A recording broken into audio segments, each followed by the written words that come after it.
Kalispera Athena. Good afternoon, Athens. Thank you for having me today. You want disrupt? I got disrupt. No, I've got downright revolution. We're going to talk about the most exciting, most interesting, and probably the most important technological invention in computer science of the last 20 years. I'm here to talk about Bitcoin. And perhaps you've heard about Bitcoin before. Let's do a quick check. How many of you here have heard of Bitcoin before today? Oh, all right, we've got a good crowd. How many of you own Bitcoin? Even better. All right. Bitcoin is digital money, but it is so much more than that.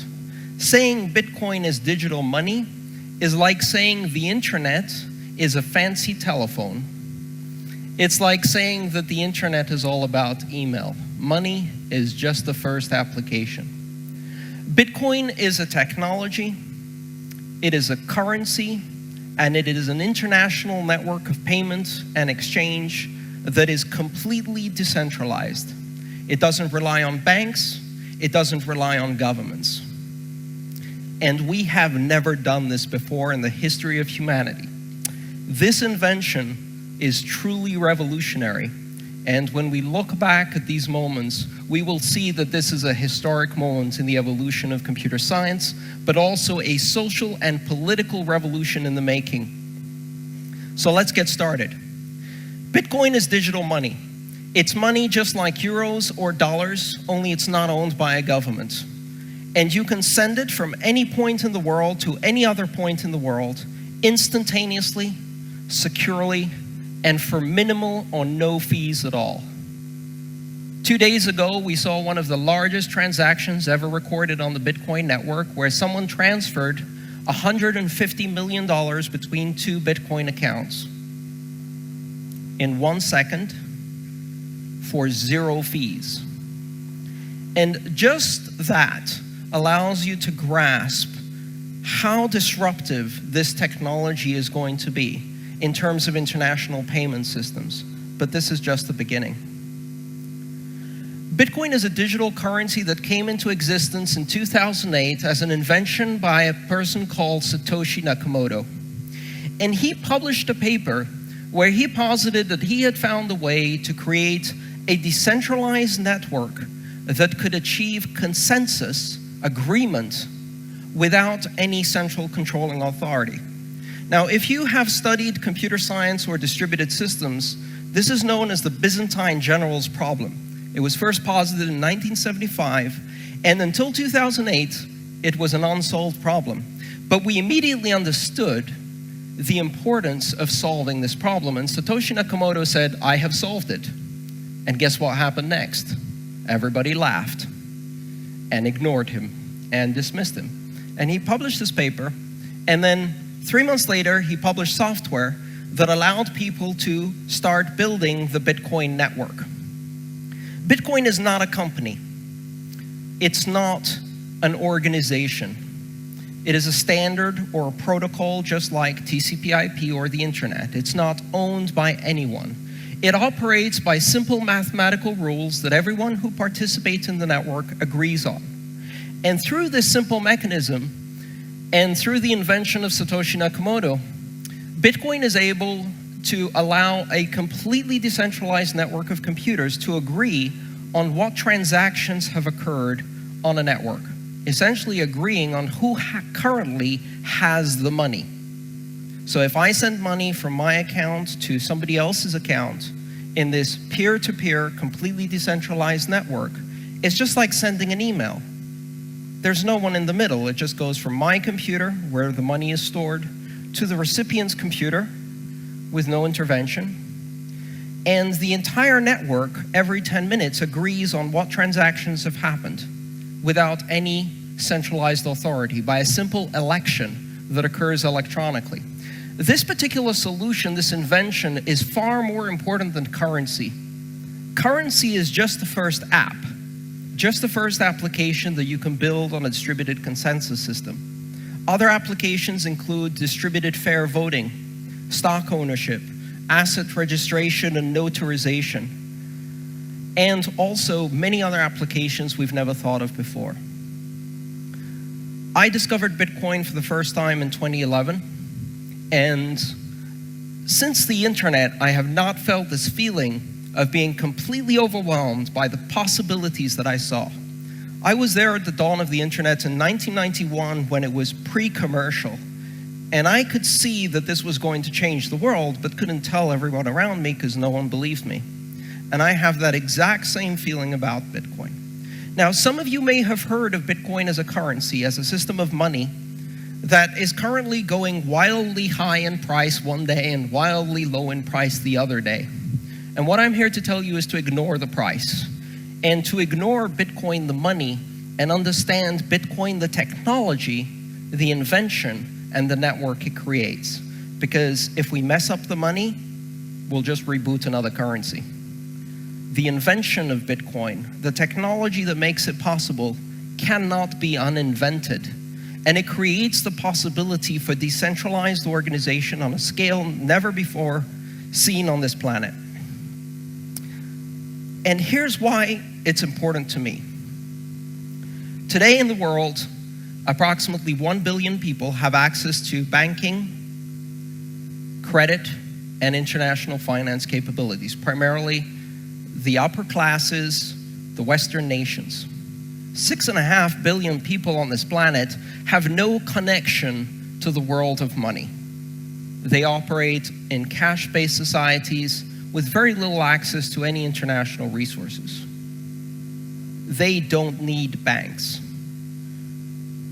2 billion of these people are already on the internet, and with a simple application download, they can immediately become participants in an international economy using an international currency that can be transmitted anywhere with no fees and no government controls, and they can connect to a world of international finance that is completely peer-to-peer.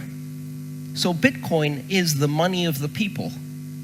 At its center, simple mathematical rules that everyone agrees on and no controls. The possibility of bringing 6.5 billion people into productive society by connecting them to the rest of the world is truly revolutionary. First, we're going to start affecting the payment processors, these enormous companies that make it more expensive to send money the poorer the destination country is. A situation that is exploitative and corrupt. And these organizations make enormous amounts of profits for a function that can be done in Bitcoin for free. So, as the adage of the internet once went, I just replaced your entire industry with 100 lines of Python code. And that's exactly what we're doing with Bitcoin. How can you use Bitcoin today? Simply speaking, Bitcoin can operate as a currency, and you can think of it as buying a foreign currency. You can connect to an exchange over the web, you can wire some of your euros, and then you can use those euros to buy Bitcoins at the current exchange rate. But that's not really the right way to do it, because we're entrepreneurs, right? We want to disrupt.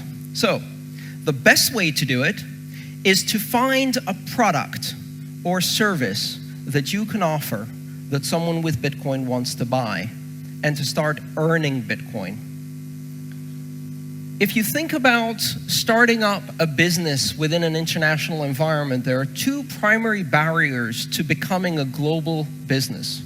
The first barrier is that it is difficult to transport products and services across borders. And with the internet, we solved that, because we can now create products and services that are virtual, that we can sell anywhere in the world. So we can deliver the product. But we still had one big problem. How do we get paid? Bitcoin solves that part. It now allows us to receive payments from anywhere in the world instantaneously. The Bitcoin network allows any individual to send an amount that is as small as 100 millionth of a Bitcoin, which in today's term is a very, very tiny amount of money. You can't do that with today's money and payment systems. Credit cards were made in the 1950s, and they were most certainly not made for an internet age. But Bitcoin is made for the internet age. So if you can suddenly send payments that are 1/100th of a euro or 1,000th of a euro, you can sell content. You can do microtransactions. You can collect payments from millions of people in tiny amounts and make them in aggregate be worth something. And on the same network where you can send 1,000th of a euro or even 1,000,000th of a euro, you can send 1 billion euros or 1 trillion euros, and the fee will be exactly the same because it depends on the size of the transaction in kilobytes, not the content. So let's look back at the internet and see what lessons we can learn about why Bitcoin is important. One of the most important principles on the internet is neutrality. The internet doesn't distinguish between a large organization and a small organization. It doesn't know the difference between CNN and an Egyptian blogger. And it gives the possibility for an Egyptian blogger to speak to the world with the same power of voice that CNN has. Bitcoin is neutral to sender and recipient, and also to the value of the transaction. And that means that it gives every citizen and user of Bitcoin the ability to innovate in terms of financial innovations and instruments, in terms of payment systems, and to use the currency with exactly the same facility that a bank has. You become Citibank, and you can operate on the same level as Citibank. And that is truly revolutionary. It takes a hierarchical system of international finance that up to now has achieved security by limiting access, because that is the main method of trust on our payment systems. You can't get in unless you're vetted. And it turns that on its head and creates a completely flat and decentralized network where every node is equal, where the protocol is neutral to the transactions, and it pushes innovation to the edge of the network, allowing exactly the same phenomenon we saw on the internet, innovation without permission. You don't need to ask anyone if your application can be published on the internet. You don't need to ask anyone to completely subvert a new industry with your information technology. Well, on Bitcoin, you don't need to ask anyone to invent a new financial instrument, a new payment system, a new service. You can just do it. You can just write the code, and you are now part of an international financial network that can run that code and put you in contact with millions of consumers. Now, it's still early days. We don't yet have the polished interfaces. It's difficult to use. It's used by criminals. It's used by various organizations around the world, and it's not easy to see exactly who is using Bitcoin. I've heard all of that before. When I was on the internet in 1991, it was a den of thieves, pornographers, pirates, and criminals, right? But it didn't matter, and it doesn't matter now. And the reason it doesn't matter is because the same power of the technology that can be used by a criminal to promote their criminal activities can be used by all of the rest of us to do good, to do incredible things all across the world. And there's more of us. So Bitcoin creates this environment that is ripe for innovation because it's not a currency. It's a technology, a network, and a currency. And I can tell you today, I'm very happy that Bitcoin's price is climbing very high because I own some Bitcoins and it feels kind of nice. But I don't care about the price. If Bitcoin crashed tomorrow morning, the technology is still revolutionary. Just like if a website fails on the internet or an application fails on the internet doesn't go away. So if you understand that Bitcoin is a technology and not a currency, you can truly grasp the importance it has. But again, it's not about us. It is about the other 6.5 billion. It is about the ability to bring to the world a level of financial integration that the world has never seen before. And from our perspective, it's a great technology. We can do some disruptive innovation. We can build some interesting services. But if you're a Kenyan farmer who's trying to raise money in order to buy seed, and now you could do decentralized peer-to-peer lending and reach out to lenders all across the globe, this is not a technology, right? This is truly life-changing. So understanding the impact Bitcoin has on the vast majority of the world that lives under repressive and corrupt regimes with central banks that impose hyperinflation of 30% a month, it's much more important to see how Bitcoin can affect all of those people. There are 2 billion people on the internet and only 1 billion of them have bank accounts, and we can change that. And it's not going to be easy. Make no mistake about it. When you throw a disruptive technology into the middle of the most powerful organizations on the planet, they don't like it. And right now, we're still in the early stages. To use the trite expression, first they ignore us, then they laugh at us, then they fight us, then we win. We're still at the laughing at us stage, and that's quite all right, because by the time they get to fighting us, they've already lost. Because this technology just went global with the introduction of more than $2.5 billion from Chinese investors who discovered a counterbalance to the world domination of the global reserve currency of the US dollar. There are 193 currencies in the world, but there's only one international currency.